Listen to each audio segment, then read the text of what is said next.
Paramount Ambulance, what's your emergency? I remember the first time that I was going lights and sirens to a call, Where are you at right and now? it was actually kind of a surreal thing for me because we were actually going to a transport, and they needed to go, and they needed to go fast.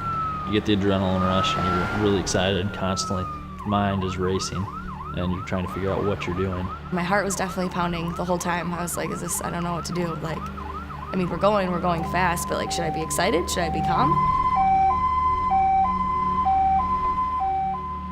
EMS as a career is not just all about the excitement. It's not about running lights and sirens. It's not about responding fast and running through traffic. It's about providing care for the patient. Now, whenever we turn on lights and sirens and we go to a call, it's in a professional manner. It's with the intent of providing quality care. We're doing this because we're going to help somebody. It's not because, man, this is exciting.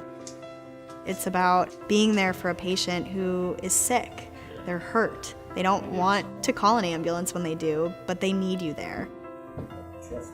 I don't want people to have these accidents, but I want to be there when they do. When someone's hurt or someone is struggling to breathe or they're having chest pain, I can sit there and be like, I know what to do with this. I can help you. Essentially, when we come to work, we're coming to work to respond whenever the phone goes off. And that might mean you got through your truck check-in, you cleaned your truck, and you're ready to go.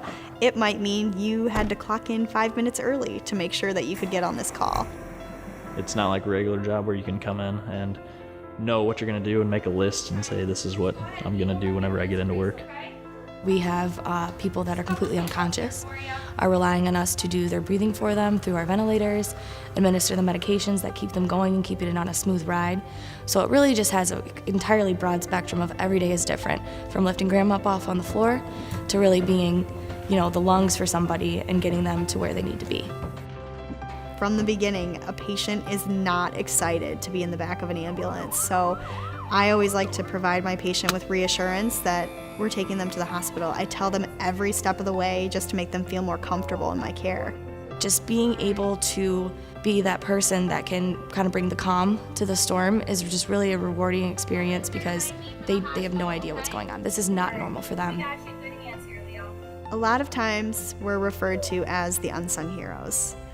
We're the people that don't necessarily get the thank yous. We don't necessarily get the appreciation that some people might expect us to get, but that is definitely not what it's about. It's going back and just knowing that you did what you were supposed to do when no one else was looking. When no one else could be there to critique or judge, you did the best thing that you could do for that patient.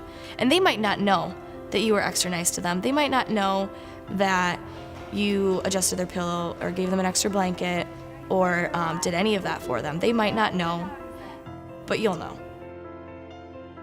When you drop a patient off at the hospital or you take them home or you're taking them to some level of care, you're doing for them what they can't do for themselves. You transfer them off to a nurse and you can tell that you have made a difference and that they are better off than they were before you had got there.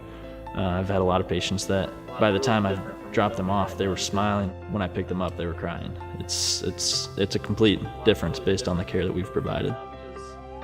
I truly love working in EMS. It's fun, it's fast-paced, and it's full of challenges, but it's also very rewarding. Regardless of if a patient says thank you, I'm still going to show up tomorrow. I'm still going to be there. I'm going to make sure that I'm providing care to every other patient just the same.